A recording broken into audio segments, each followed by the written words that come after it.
Thumbnail এখনকার সময়ে সব নতুন ক্রিয়েটররা হাই সিটিআর থাম্বনেল বানাতে চায়, কিন্তু 99% ক্রিয়েটর পারে না, কারণ তারা জানে না যে একটা হাই সিটিআর থাম্বনেল কিভাবে বানায়। আর এই ভিডিওতে আমি হাই সিটিআর থাম্বনেলের কিছু পয়েন্ট বলবো যেটা তুমি ইউটিউবে কখনই দেখোনি, আর আমি পয়েন্টগুলোকে এক্সপ্লেনও করব। তারপর তোমাকে একটা হাই সিটিআর থাম্বনেল বানিয়েও দেখাবো। আর আমি তোমার বেশি সময় নষ্ট করবো না, চলো শুরু করি।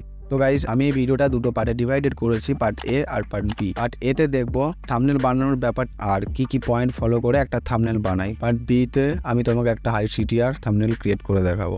ওকে, পার্ট এ দেখো, তুমি যখন থাম্বনেল বানাবে তখন এই তিনটে টিপস ফলো করবে। পয়েন্ট 1, ব্যাকগ্রাউন্ড এমন একটা জিনিস যেটা থাম্বনেলের অনেক বড় একটা রোল প্লে করে। এই দুটো থাম্বনেলকে ভালো করে দেখো, বলো তো কোনটা ভালো লাগছে। অবভিয়াসলি এটা, কিন্তু দুটোই একই থাম্বনেল, বাট ব্যাকগ্রাউন্ডগুলো চেঞ্জ। তাই তুমিও ব্যাকগ্রাউন্ডে ফোকাস দেবে, তোমার থাম্বনেল অনুযায়ী একটা ভালো ব্যাকগ্রাউন্ড চুজ করবে। ওকে, পয়েন্ট 2, তুমি হয়তো জানো না যে ফন্ট একটা থাম্বনেলের জন্য কতটা ইম্পর্টেন্ট। তুমি যদি একটা সঠিক ফন্ট ইউজ করে একটা থাম্বনেল বানাও, তাহলে সেই থাম্বনেলটা নেক্সট লেভেলে যাবে। আর যদি তুমি সঠিক ফন্ট ইউজ না করো, তাহলে তোমার থাম্বনেল যতই ভালো হোক না কেন, সেই থাম্বনেল বেকারই লাগবে। Point 3, colour combination. আচ্ছা, তোমাকে যদি আমি ব্ল্যাক শার্ট আর ব্ল্যাক প্যান্টস পরিয়ে দিই, তাহলে কি তোমাকে দেখতে ভালো লাগবে? একদমই না। ঠিক সেম ব্যাপারটা ওই থাম্বনেলের। এরপর তোমার মনে এটা আসবে যে তাহলে আমরা কোন কালারগুলো ইউজ করব, বা সেই কালার কম্বিনেশনটা পাবো কোথায়। ওকে, তুমি গুগলে সার্চ করবে কালার ওয়াইল, তো ওইখানে যতগুলো কালার দেখতে পাবে ওই কালারগুলো ইউজ করবে থাম্বনেলে। ওকে, তো এটা ছিল আমাদের কিছু পয়েন্ট থাম্বনেল ক্রিয়েট করার। তো চলো যাই পার্ট বি তে, আর একটা হাই সিটিআর থাম্বনেল ক্রিয়েট করি। এক্সাম্পলের জন্য আমি আমার টপ ভিউজ ভিডিওর থাম্বনেলটাই বানাবো।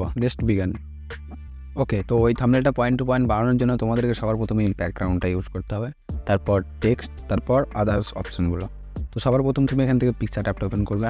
পিকচার ট্যাবটা ওপেন হয়ে যাওয়ার পর তোমরা এখানে এডিটে ফটোতে ক্লিক করে দেবে।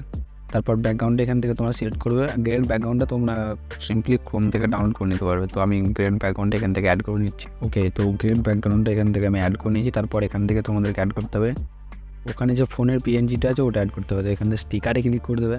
স্টিকারে ক্লিক করার পর তোমার এখানে ফোন পিএনজি লিখে সার্চ করবে। সিম্পলি এখানে গিয়ে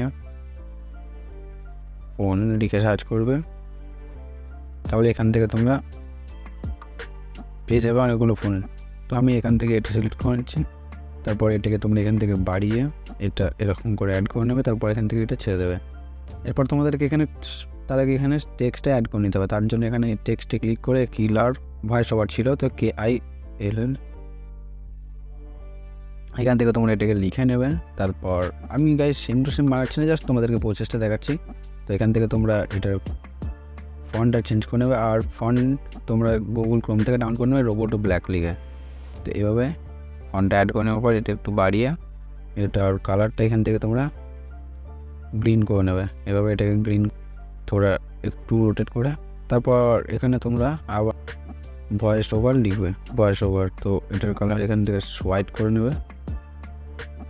তো ওকে, এইভাবে টেক্সট অ্যাড করার পর তোমার আবার এখান থেকে অ্যাড ফটোতে যাবে। অ্যাড ফটোতে গিয়ে তোমাদেরকে ওই যে অ্যাপের দুটো লোগো আছে ওগুলোকে অ্যাড করতে হবে।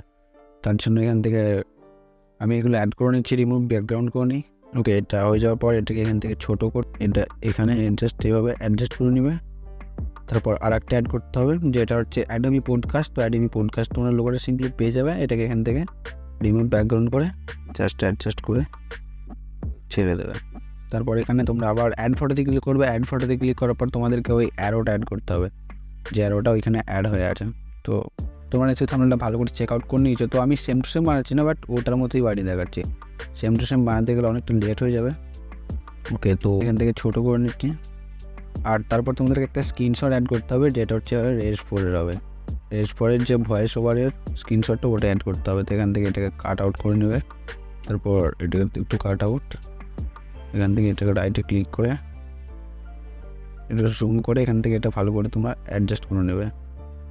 লাইক এখানে সিম্পলি এত ফাস্টেডভাবে এরকম একটা থাম্বনেল বানানো যায়। তো ওইটারভাবে সেম মতো বানাতে গেলে একটু লেট হবে। তো তোমরা এই সেম প্রসেসে থাম্বনেলটা ক্রিয়েট করে নেবে।